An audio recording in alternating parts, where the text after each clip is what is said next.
आप सभी का स्वागत है दोस्तों। आइए आज की कहानी सुनते हैं।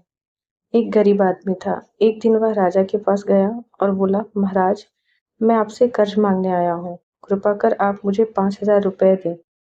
मैं 5 वर्ष के अंदर आपके रुपए वापस कर दूंगा। राजा ने उसकी बात पर विश्वास कर उसे 5,000 रुपए दे दिया।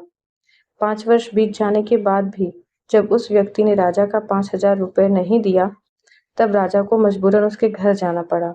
लेकिन वहां वह व्यक्ति नहीं मिला। जब भी राजा वहां जाता, बहाना बनाकर उसे वापस भेज दिया जाता। एक दिन फिर राजा उस व्यक्ति के घर गया। वहां और कोई तो नहीं दिखा। एक छोटी लड़की बैठी थी। राजा ने उस लड़की से पूछा, तुम्हारे पिताजी कहाँ हैं? लड़की बोली, महाराज, पिताजी स्वर्ग का पानी रोकने गए हैं। राजा ने फिर पूछा, तुम्हारा भाई कहाँ है?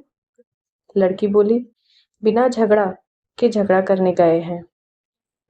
राजा के समझ में एक भी बात नहीं आ रही थी, इसीलिए वह फिर पूछता है, तुम्हारी माँ कहाँ है? लड़की बोली, माँ 1 से 2 करने गई है। राजा इसके इन उल जुलूल जवाब से खींच गया। वह गुस्से में पूछता है, और तुम यहाँ बैठी क्या कर रही हो? लड़की हंसकर बोली, मैं घर बैठी संसार देख रही हूँ। राजा समझ गया कि लड़की उसकी किसी भी बात का सीधा जवाब नहीं देगी। उसे अब इससे इन बातों का मतलब जानने के लिए प्यार से बतियाना पड़ेगा। राजा ने चेहरे पर प्यारी सी मुस्कान लाकर पूछा, बेटी, तुमने जो अभी-अभी मेरे सवालों के जवाब दिए, उनका मतलब क्या है? मैं तुम्हारी एक भी बात का मतलब नहीं समझ सका। तुम मुझे सीधे-सीधे उनका मतलब समझाओ। लड़की ने भी मुस्कुराकर पूछा, अगर मैं सभी बातों का मतलब समझा दूं, तो आप मुझे क्या देंगे? राजा के मन में सभी बातों को जानने की उत्सुकता थी। वह बोला, जो मांगोगी वो दूंगा। तब लड़की बोली, आप मेरे पिताजी का सारा कर्ज माफ कर देंगे तो मैं आपको सारी बातों का अर्थ बता दूंगी। राजा ने कहा, ठीक है, मैं तुम्हारे पिताजी का सारा कर्ज माफ कर दूंगा। अब तो सारी बातों का अर्थ समझा दो। लड़की बोली, महाराज, आज मैं आपको सारी बातों का अर्थ नहीं समझा सकती। कृपा कर आप कल आइए, कल मैं जरूर बता दूंगी। राजा अगले दिन फिर उस व्यक्ति के घर गया। आज वहां सभी लोग मौजूद थे। वह आदमी, उसकी पत्नी, बेटा और उसकी बेटी भी। राजा को देखते ही लड़की पूछी, महाराज, आपको अपना वचन याद है ना? राजा बोले, हाँ, मुझे याद है। तुम अगर सारी बातों का अर्थ बता दो, मैं तुम्हारे पिताजी का सारा कर्ज माफ कर दूंगा। लड़की बोली, सबसे पहले मैंने ये कहा था कि पिताजी स्वर्ग का पानी रोकने गए हैं। इसका मतलब था कि वर्षा हो रही थी और हमारे घर की छत से पानी टपक रहा था। पिताजी पानी रोकने के लिए छत को बना रहे थे।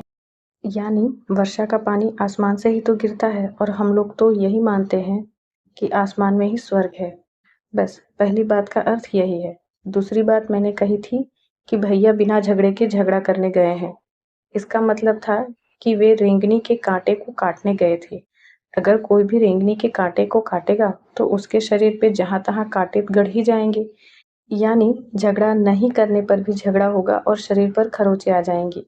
राजा उसकी बातों से सहमत हो गया। वह मन ही मन उसकी चतुराई की प्रशंसा करने लगा। उसने उत्सुकता से कहा, और तीसरी चौथी बात का मतलब बेटी? लड़की बोली, महाराज, तीसरी बात मैंने कही थी कि माँ 1 से 2 करने गई है। इसका मतलब था कि माँ अरहर दाल को पीसने गई है, यानी उसे 1 का 2 करने गई है। अगर साबुत दाल को पीसा जाए तो एक दाने का 2 भाग हो जाता है, यानी यही था 1 का 2 करना। रही चौथी बात, तो उस समय मैं भात बना रही थी और उसमें से एक चावल निकाल कर देख रही थी कि भात पूरी तरह पका है कि नहीं। इसका मतलब है कि मैं एक चावल देखकर ही जान जाती कि पूरा चावल पका है या नहीं। अर्थात चावल के संसार को मैं घर बैठे देख रही थी। यह कहकर लड़की चुप हो गई। राजा सारी बातों का अर्थ जान चुका था। उसे लड़की की बुद्धिमानी भरी बातों ने आश्चर्य में डाल दिया था। फिर राजा ने कहा, बेटी, तुम बहुत चतुर हो, पर एक बात समझ में नहीं आई कि ये सारी बातें तो तुम मुझे कल भी बता सकती थी। फिर तुमने मुझे आज क्यों बुलाया? लड़की हंसकर बोली, मैं तो बता ही चुकी हूँ कि कल जब आप आए थे तो मैं भात बना रही थी। अगर मैं आपको अपनी बातों का मतलब समझाने लगती तो भात गीले हो जाते या जल जाता, तो माँ मुझे ज़रूर पीटती। फिर घर में कल कोई भी नहीं था। अगर मैं इनको बताती कि आपने कर्ज माफ़ कर दिया है, तो ये मेरी बात का विश्वास नहीं करते। आज स्वयं आपके मुँह से सुनकर कि आपने कर्ज माफ़ कर दिया है, जहाँ इन्हें इसका विश्वास भी हो जाएगा, वहीं खुशी भी होगी। राजा लड़की की बात सुनकर बहुत ही प्रसन्न हुआ। उसने अपने गले से मोतियों की माला निकालकर उसे देते हुए कहा, बेटी, ये लो अपनी चतुराई का पुरस्कार। तुम्हारे पिताजी का कर्ज तो मैंने पहले ही माफ़ कर दिया है। अब तुम्हें या तुम्हारे घर वालों को मुझसे बहाना बनाने की ज़रूरत नहीं पड़ेगी। अब तुम लोग निश्चित होकर रहो। अगर फिर कभी किसी चीज़ की ज़रूरत हो, तो मुझे बेझिझक होकर बताना। इतना कहकर राजा लड़की को आशीर्वाद देकर वहाँ से चले गए। लड़की के परिवार वालों ने खुशी से उसे गले लगा लिया। तो फिर यहाँ लड़की की चतुराई से उसके परिवार का कर्ज माफ़ हो गया। आशा करती हूँ आज की कहानी आपको पसंद आई होगी। अगर आपको कहानी पसंद आई है, तो प्लीज़ वीडियो को लाइक कर दीजिएगा। ऐसी ही और कहानियों के लिए चैनल को सब्सक्राइब करना ना भूलिएगा। धन्यवाद।